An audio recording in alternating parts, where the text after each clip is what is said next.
got to think, see, I always think in terms of the performance. What's the performance? Ron Moore, who's heard me play a million times, and that fellow back there with the gray hair, they sort of followed me around to a lot of concerts and things, and they've seen me under the gun, where it's just me in a rhythm section. There is where the truth about Ruth comes out.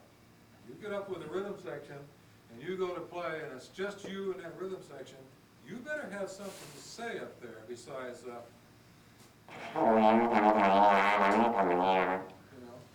you better have some kind of way to amuse and entertain the people that you're playing for.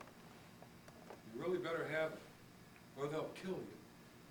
You're out of it. I've decided to go in this direction first, because to me, I think this is the trombone in the proper hands with the right attitude can be the most expressive and wonderful of all of the instruments. You know, that little tune that I just got through playing is an old Antonio Carlos Jobim tune called Once I Loved, which is absolutely gorgeous. It's got such the second A, I played up to the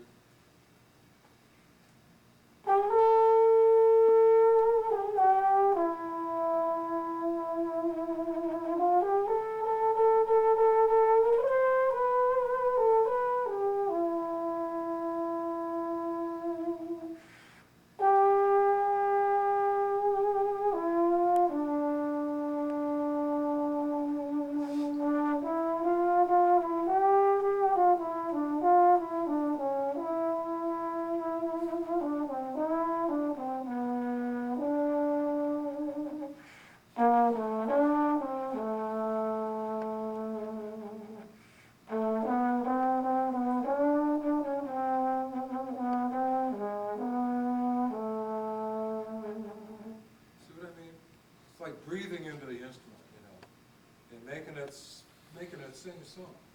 You did an album years ago on Columbia called William Russell Watrous. with a big string orchestra. Yeah. Perfect example of that. I wish I had it. It was actually a little string orchestra is what it was. We had But you were singing. Is what you were doing. basically Yeah. playing melody, you know, like that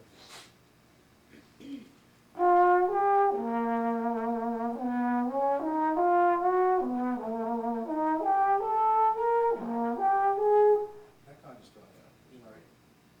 And oh God, all kinds of the most syrupy, sappiest possible tunes that we could possibly come up with on this whole album. Everything was totally laid out for the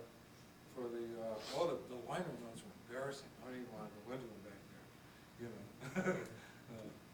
I was really ticked off when I saw what he had done to this thing. He had me in the front with my hair coiffed back and the dark sort of a blue sky in the background and palm trees.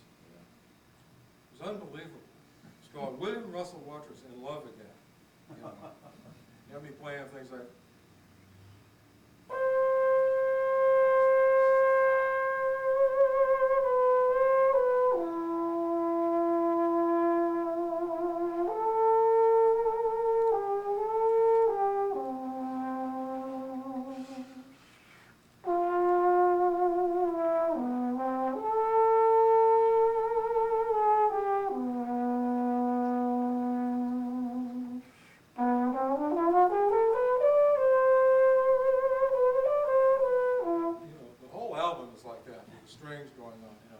I'd like to actually have the chance to go back and do it over again. My vibrato was much faster on that album.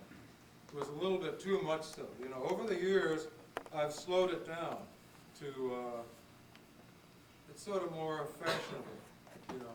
That's a funny thing about vibrato now, isn't it? It's a subjective thing.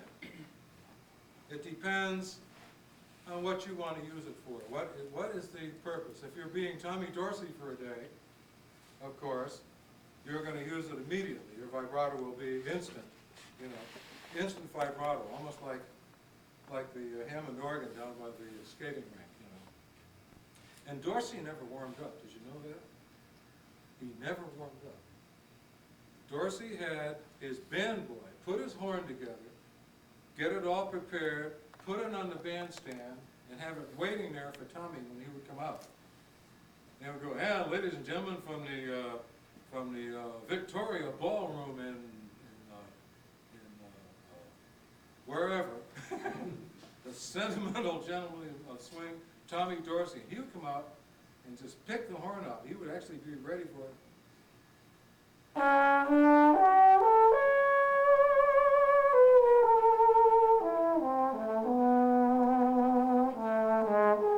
You know, instant vibrato. It would be instant. Well, size was a... Real fast.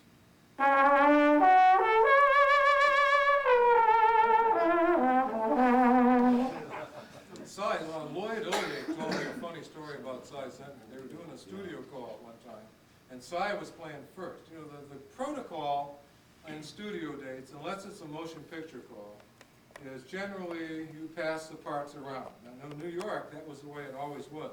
You played one, and I passed one to Wayne Andre, or Irby would play one, or Irby would pass me one, and we'd split it around. Well, out here, it's not that way. Out here is a real, pardon the expression, tight-ass sort of a scene amongst the players. The players are not quite as, I don't think they're really, you know, no match for the New York. The New York scene was the ultimate scene.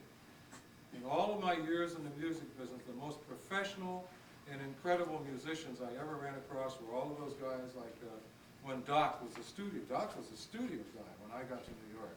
Doc and Bernie Glow. Bernie Glow was probably the greatest trumpet player, lead trumpet player I have ever heard.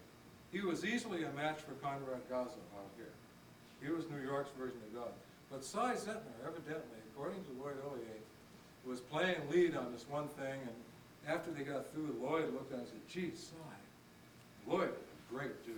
I don't know if any of you guys know him, but he's something else, man." He said, "Cy," he says, "you know, we're having trouble matching that vibrato of yours." The Cy goes, "No one